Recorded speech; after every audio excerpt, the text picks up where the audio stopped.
You're with the Breaker-Leggers, and we're in London's West End at the Dominion Theatre to see the new musical Bat Out of Hell. So stay tuned to find out how many legs, whether it's break a leg or leg it.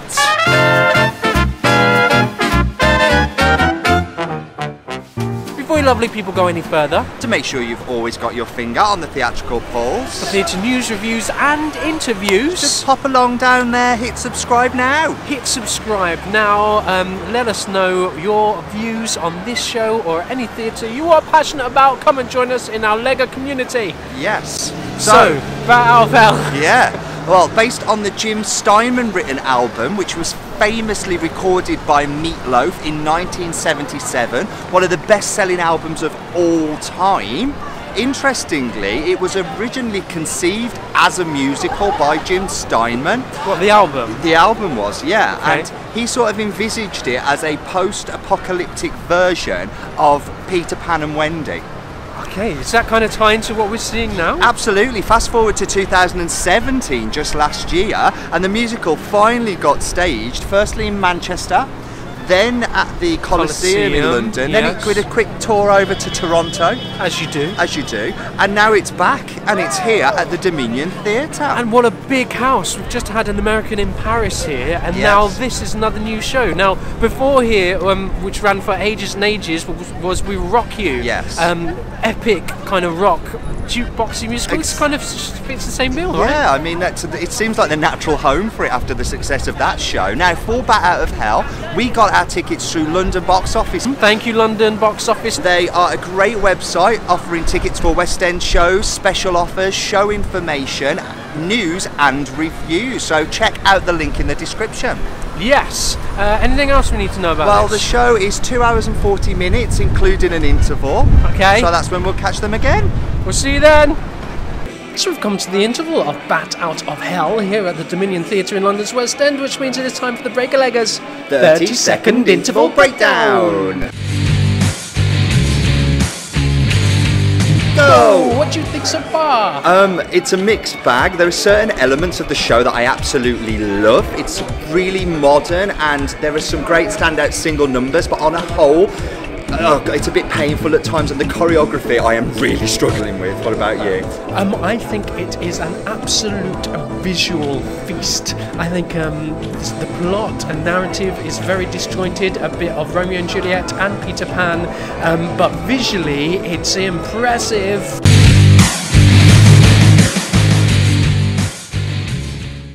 We've come to the end of Bat Out of Hell right here at the Dominion Theatre. The new musical in London town. Yeah, so I suppose we better wrap it up. Now, before we go any too far with this, I've got to say, these are just our opinions.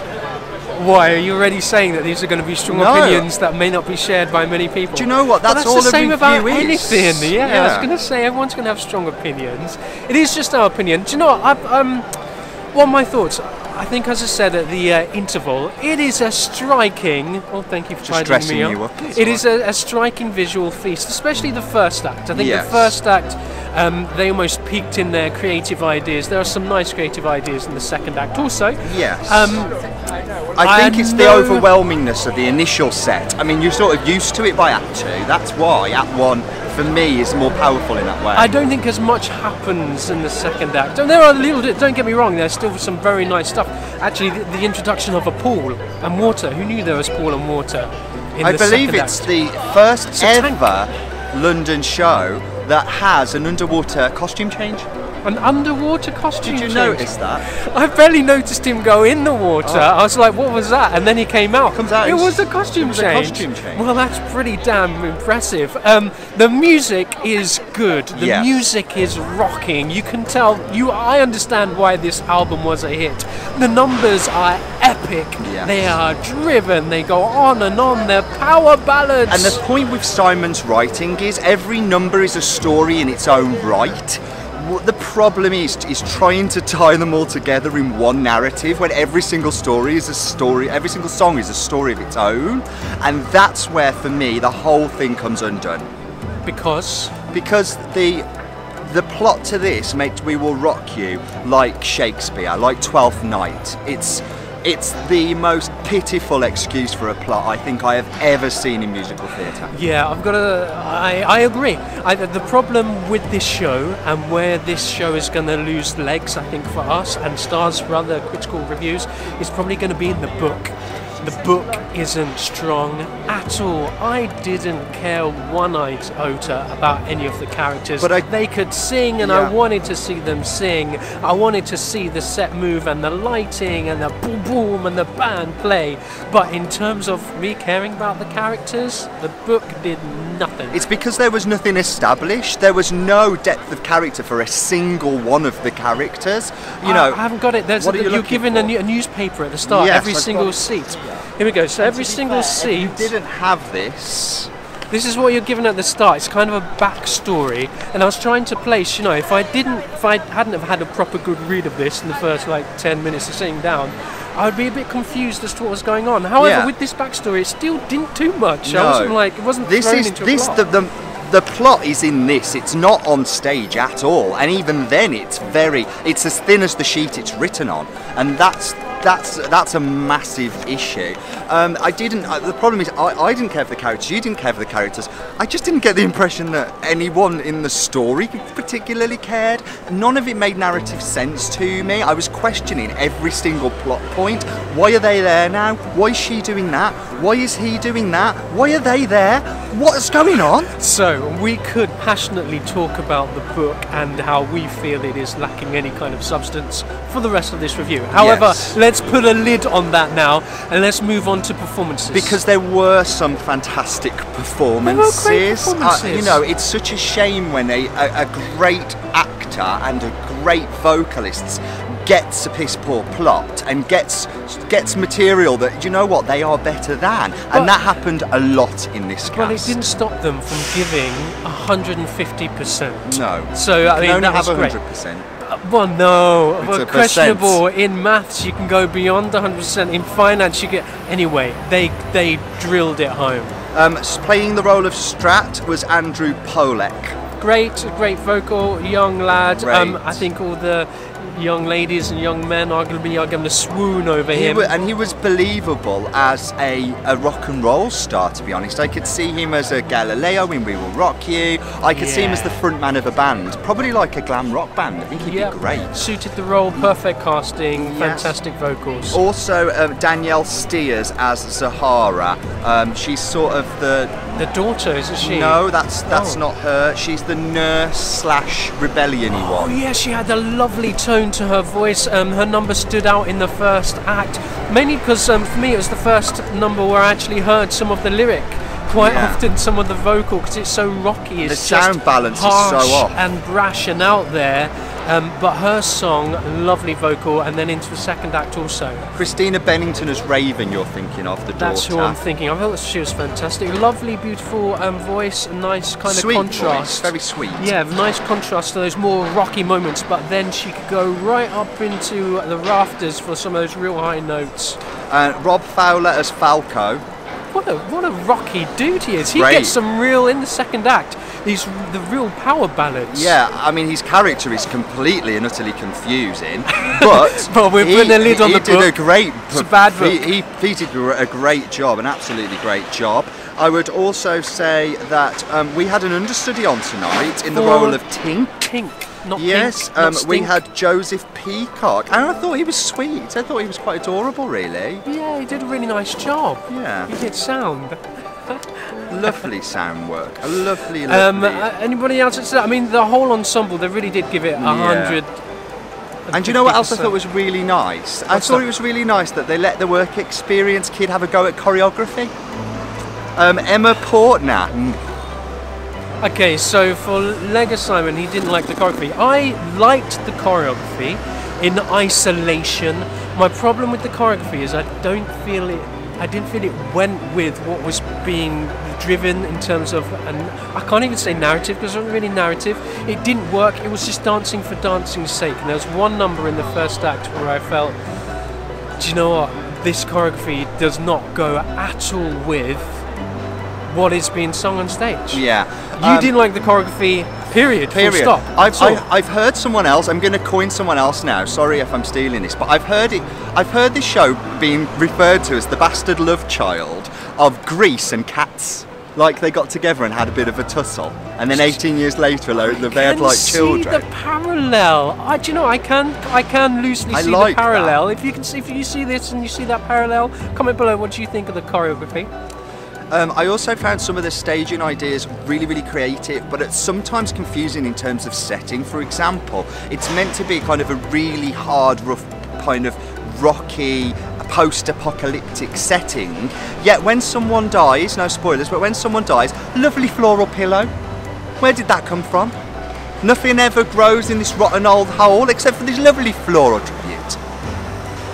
Maybe a personal thing. I mean, it's only set in 2030, so not too distant a future, really. But and I think these people, it's more the idea that these people live down in the sewers, the lost. But up on above ground, maybe it's more peaceful, and they have floral reefs. In the star of the show, though, has to be John Bowser's set. Worship. Now, he also did The Grinning Man, and we commented, although we weren't big fans of the show, the set was fantastic. Creative design ideas were creatively fantastic. Him a lot. Here as well, just for the set is worth coming to see. He needs to be the next go-to. Was it John Napier that used to do the sets for all the shows in terms of Phantom and Cats? This is the guy now. He is the big man. You want him on your show. Fantastic. It was nominated for an Olivier Award set design, and You agree? I agree. It's a shame he didn't win it in a way. Oh wow! Gosh, because I think he's up there. Blimey neck.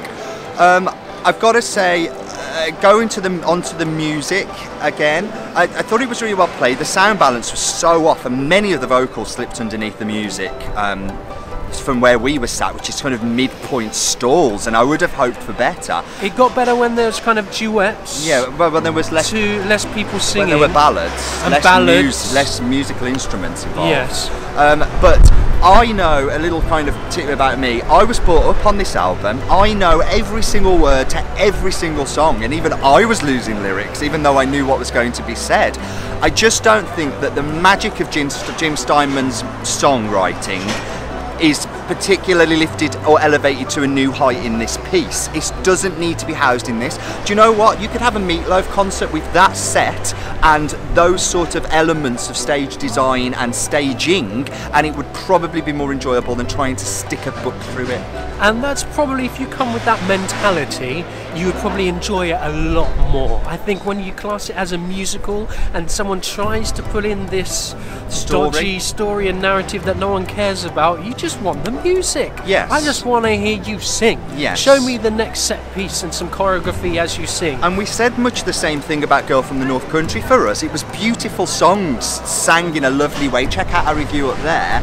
But in terms of trying to put a plot through it, why bother? You've got great material. Just use that. Just stick with it. So you are probably wondering how many legs we are going to give. It's Bow of Hell. Bow of Hell. Bow of Hell here at the Dominion Theatre. We are going to give 3 legs. Now, there were people in there who were loving it, and I could tell just by looking at them they were more of the die-hard fans who were there to have a good time, who knew every single word, like yourself, didn't give a damn about the book. I've got to say that this is does have a die-hard fan base. It does have people dressing up. It has people that are coming back time and time and time again. I saw one Twitter picture of someone that spent £7,000 on it so far. I would say it's a cult musical. It's going to have a die-hard, probably quite small but passionate following. Do you know what? I think this would make a fantastic cast album. They've already made a cast album. I would say get it. Meatloaf's album. We've got the vocal. No. Because this is even with "We Will Rock You." We knew the songs. No one can do it better than Freddie Mercury. However, the "We Will Rock You" soundtrack just added a whole different element, different layers.